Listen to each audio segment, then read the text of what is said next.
Hey Excel students, it's chapter 9 and I just finished putting your grades in the gradebook and I want to give you a little hands-on help here with the Michael's Chocolates solver and especially the scenario. Most of you guys got the solver correct. Good job. And some of you have a scenario summary that's close, but I just want to go over this with you one more time.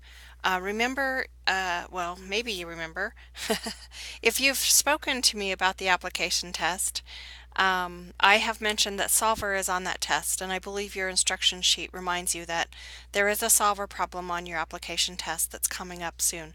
So I really want to make sure you understand the solver. So I'm going to give a little bit of a update here on solver itself and then how to do the scenario summary. Okay, just to review, you on this particular item, you're solving to find the optimal number of single chocolates, 6-packs, and 12-packs that you're going to be putting on the shelf in a store.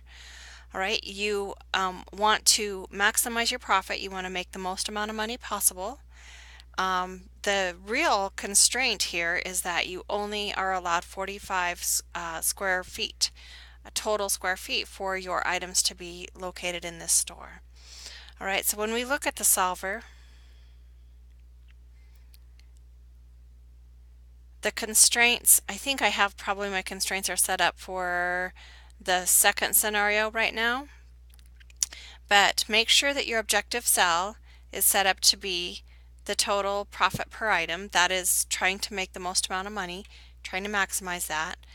Make sure that your changing cells are B8 through D8, and then your constraints, you have a different constraint on each one of the cells, less than 50, greater than 30, less than 30, and so forth. But the big constraint again is this total space has to be less than 45 square feet. And also notice that they have to be integers. All right, once you have solved the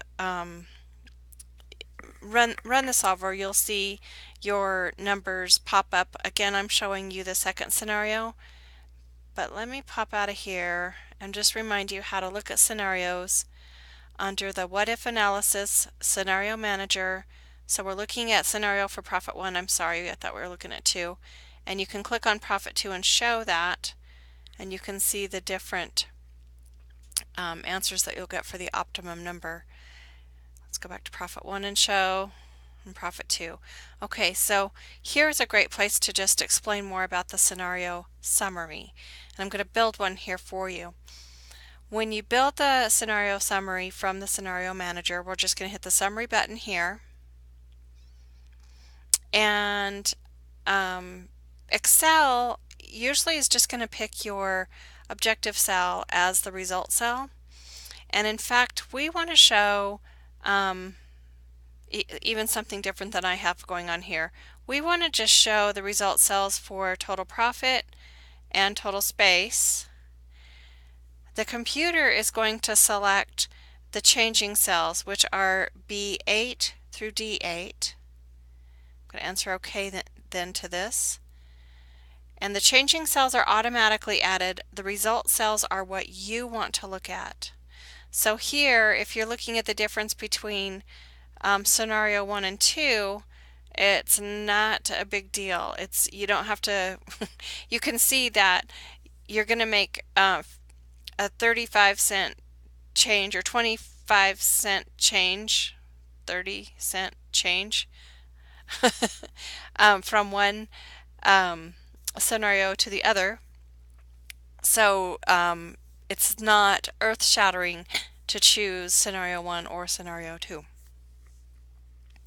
Now, notice that your first column here just has the cell references. I want to show you one other thing that's just cool, and I think our book missed out on teaching you this. If we were to go back, so I'm going to just delete this scenario summary and go back to building the scenario summary. But before I build it, remember back in the day we named our cells. So if we were to name our cells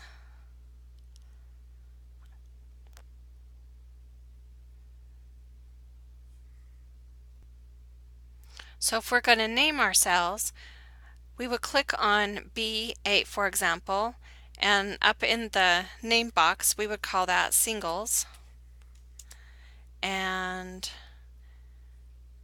six packs,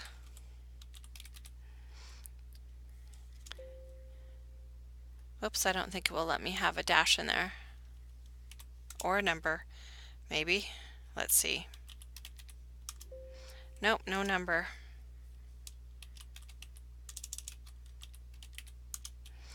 and 12 packs. And let's also name the total profit, no space, and total space. Okay, now with those cells named, let's redo the scenario summary.